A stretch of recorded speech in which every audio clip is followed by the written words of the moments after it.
आज जम्मू कश्मीर में जो जहर बोया गया है ना, उसी इंसान की गलती है। उसको सपना था कि वो प्रधानमंत्री बने। ये सारा रायता फैलाया हुआ उसी का है कि रिश्तेदार में कई महिलाओं को भी उठा ले गए थे सब पाकिस्तान वाले।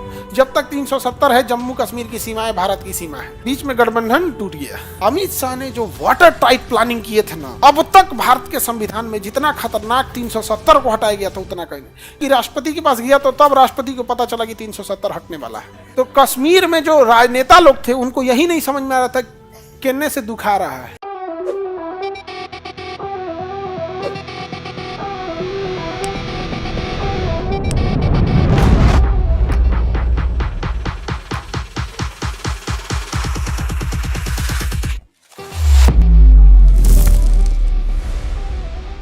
अब देखो 370 है इसमें, आप जम्मू कश्मीर को 370 में रखा गया तो वो भाग कितना में रखा गया? 21 में। 21 क्या है?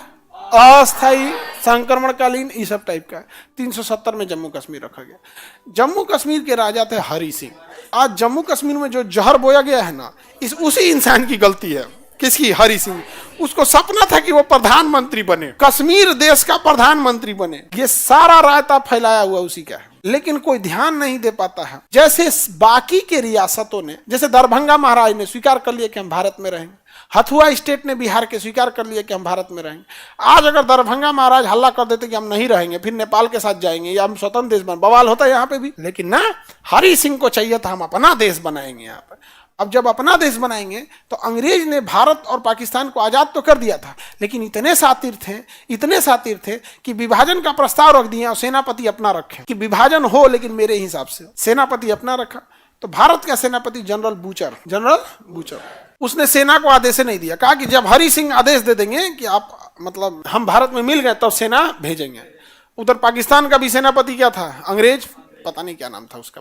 वो पाकिस्तान के सेनापति के नाम हम काली याद रखे। हम पाकिस्तान पे ज्यादा नहीं गुस्सा होते हैं जितना भयानक हमारे गुस्सा होते थे दादा। अगर उनको खाना खाने के टाइम कोई पाकिस्तान में बोल दिया ना तो मतलब इतना भड़क जाएंगे कि फिर उनको भूखे मर जाएगा। दूर खाए के दिमाग का हटाओ, बाद में खाई लीजिए। बहुत टाइप के थे। आगे समझते हैं। तो जम्मू कश्मीर को तो मिलाना क्या था? मजबूरी था। अब जिस शर्त पे मिलाया जाए, एक और कमी है कि सरदार वल्लभ भाई पटेल ने जितना ध्यान दक्षिण भारत पर दिया उतना ध्यान वो उत्तर भारत पे नहीं दिया। लेकिन चूंकि सरदार पटेल इतने महान व्यक्तित्व के हैं कि समाज में 90% 100% लोग उनका बहुत सराहना करता है, सब कुछ करता है, लेकिन बहुत कम लोग उनके बारे में पढ़े हैं। इसलिए अगर आप किसी को अपना बहुत आइडल मानते हैं, उसकी एक आध थोड़ी सी बाई मिस्टेक चीज़ों को भी अगर आप बताइएगा ना तो आपको लोग विलन की तरह देखने लगेंगे। यदि अगर हम ये बात कहते हैं कि सरदार पटेल कश्मीर के मुद्दे को उतना सीरियस नहीं देखे जितना कि वो हैदराबाद और जूनागढ़ को देखे थे, क्योंकि जूनागढ़ क्या था? गुजरात का था। हैदराबाद वहां से पास पड़ता है। अब ऑब्वियस बात है, आप ही बिहार के रहने वाले हो या कोई यूपी का रहने वाला है, अगर वो गृह मंत्री बनता है तो ऑब्वियस बात है कि यूपी बिहार या आसपास नॉर्थ इंडिया की चीजों को ज्यादा समझेगा। आप कर्नाटक केरल वाले में उतना नहीं समझ पाएंगे। तो ये थोड़ा सा था, वो उतना नहीं देखे उसमें। जवाहरलाल नेहरू इसमें देखे। तो अब एक प्रधानमंत्री किसी डिपार्टमेंट को उतना नहीं देख पाता। जवाहरलाल नेहरू उतनी ज्यादा ही नरम दल के बनने के चक्कर में डुबा दिए। लेकिन मेन जड़ कौन था? हरि सिंह। तो हरि सिंह ने कहा कि हम ये बनेंगे। तब तक पाकिस्तान ने क्या कहा कि हम सेना तो नहीं ना भेज सकते हैं, लेकिन हम अपने भाइयों को तो भेज सकते हैं। तो उसने अपने आतंकवादियों को भेज दिया और आधा कश्मीर कब्जिया लिया। ये जो हरि सिंह है ना, हर बात खुल के तो नहीं बताया जाता है। इनके रिश्तेदार में कई महिलाओं को भी उठा ले गए थे सब पाकिस्तान वाले। लेकिन हम क्या बोलेंगे, कुछ चीजें आदमी मर्यादा में रखता है, नहीं तो अभी बोल देगा आदमी नाम के साथ कि इनको उठा के ले गए थे सब, तो इनका राजागिरी निकल जाएगा। अभी ये अब जाके आए थे साइन करने के लिए, नहीं समझ में आ गया, उठा ले गया था सब यहाँ। हाँ, वहाँ पाकिस्तान में तो फैशन है 3 को 4 को शादी करना।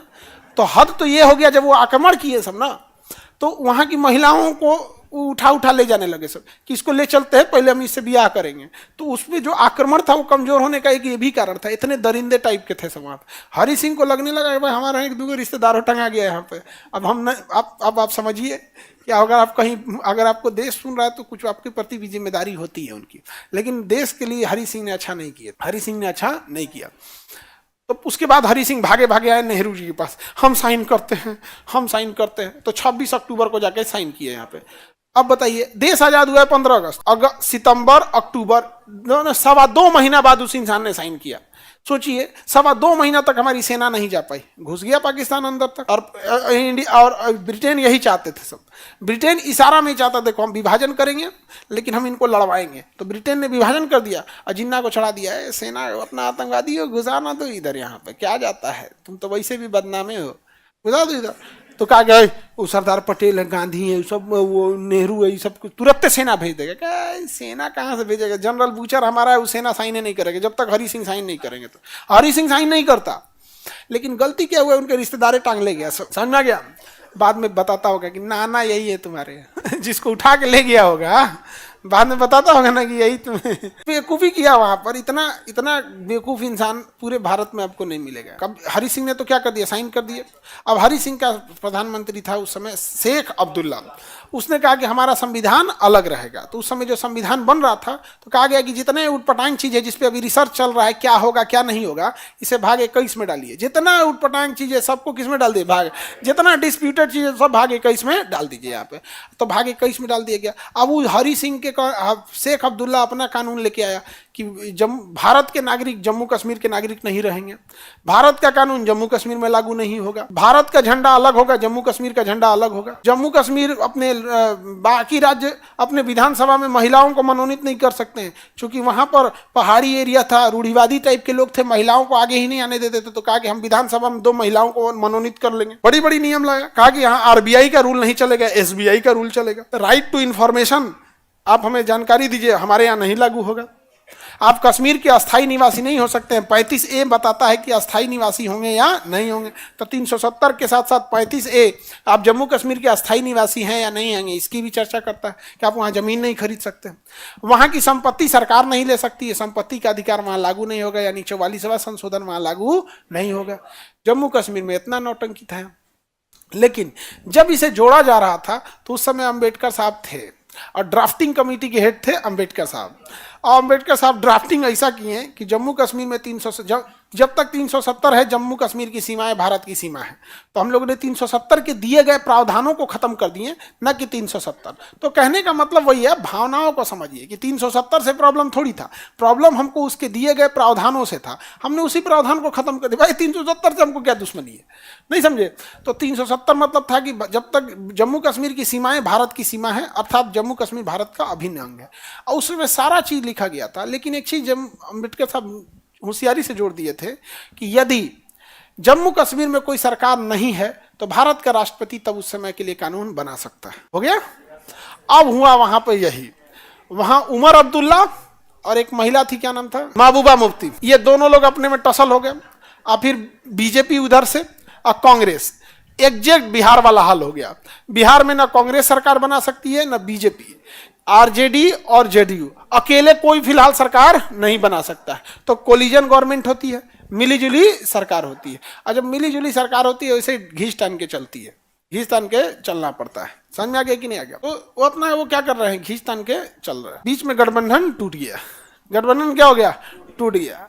अब अम्बेडकर साहब का वो दिया गया मैकेनिज्म ट्रिगर हो गया कि अब राष्ट्रपति को अधिकार है, अब राष्ट्रपति को अधिकार है। अब इसमें थे अमित शाह। अमित शाह ने जो वाटर टाइट प्लानिंग किए थे ना, अब तक भारत के संविधान में जितना खतरनाक 370 को हटाया गया था उतना कहीं नहीं। रोस्टर तैयार हुआ, रोस्टर मतलब टाइम टेबल। 10 बज के इतने मिनट पर राष्ट्रपति के पास जाएगा, वो 5 इतने पे साइन करके यहाँ आएगा, लोकसभा में इतने बज के इतने मिनट पे ही विधेयक आएगा, डिस्कशन गया भाड़ में पास हो जाएगा, 1 घंटा के अंदर राज्यसभा में जाएगा।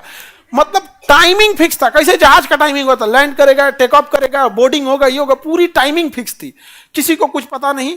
जम्मू कश्मीर में अतिरिक्त सेना भेज दिया गया। सेना तो वहां पहले से रहती है, सीआरपीएफ के जवानों को भेज दिया गया। वहां सीआरपीएफ के जवानों को क्या कर दिया, भेज दिया गया। हद तो यह है कि राष्ट्रपति के पास गया तो तब राष्ट्रपति को पता चला कि 370 हटने वाला है। समझ में आ गया। सारा चीज प्लानिंग के हिसाब से अपना अमित शाह ने पूरी तरह से रेडी कर दिया था। और एकदम इस बात में तो अमित शाह एकदम ब्रूटली एकदम कहा कि 370 नहीं तो नहीं, इधर सारा चीज फिक्स था। इंटरनेट काट दिया जाएगा, ट्रांसपोर्टेशन बंद कर दिया जाएगा। ट्रांसपोर्टेशन बंद हो गया, पहाड़ है, इंटरनेट काट दिया गया, आपका बाहर का खबर ही नहीं आएगा। सारा चीज सीआरपीएफ के अतिरिक्त जवानों को भेज दिया गया। जितना नेता थे सबका फोन ट्रेस लोकेशन पता था। और एक डिपार्टमेंट को बोल दिया गया था कि जैसे बोलेंगे ना तो आप अपने अपने जिला के जो इन्फ्लुएंसर नेता है उनको हाउस अरेस्ट कर लीजिएगा। हाउस अरेस्ट मतलब घर के अंदर बंद कर देगा, बाहर पुलिस उतार दिया जाएगा 200, नजरबंद हो जाएगा। उसके बाद उन्होंने लाया ढाई से 1 घंटा के अंदर इधर से पास करके उधर राष्ट्रपति साइन उन करके, अगले दिन पता चला 370 नहीं हटा है। 370 हटने के साथ कश्मीर से राज्य का भी दर्जा छीन लिया गया। अगर राज्य है तो पावर बहुत है, तो राज्य का भी दर्जा छीन लिया गया। और इतना ही नहीं, उसका टुकड़ा भी कर दिया गया। तो कश्मीर में जो राजनेता लोग थे उनको यही नहीं समझ में आ रहा था किन्ने से दुख आ रहा है, नहीं समझ में आ गया। उसको समझ में नहीं आ रहा किस चीज का दुख मनाए। 370 हटा इसका दुख मनाए, कि राज्य का दर्जा छीन लिया इसका दुख मनाए, कि राज्य तोड़ दिया इसका दुख मनाए, कि हाउस अरेस्ट किया इसका दुख मनाए, इंटरनेट काट दिया है इसका दुख मनाए, कि सरकार सुनने वाली है ये नहीं है इसका दुख मनाए। समझे में नहीं आ रहा था किस चीज का दुख मनाए। अब बेगाने की शादी में अब्दुल्ला दीवाना। पाकिस्तान कह रहा है कि हम भारत से रिश्ते तोड़ लेते हैं। भाई रिश्ता था ही कब, नहीं समझ में आ गया, रिश्ता था ही कब यहाँ पे। यूपीएससी, बीपीएससी एवं सभी राज्यों की सिविल सेवाओं की परीक्षाओं एवं नीट जी आदि की तैयारी करें भारत की सबसे बेहतरीन coaching centre Khan global studies के साथ। अधिक जानकारी के लिए हमारे दिए गए हेल्पलाइन नंबर 8757354880 पर संपर्क करें।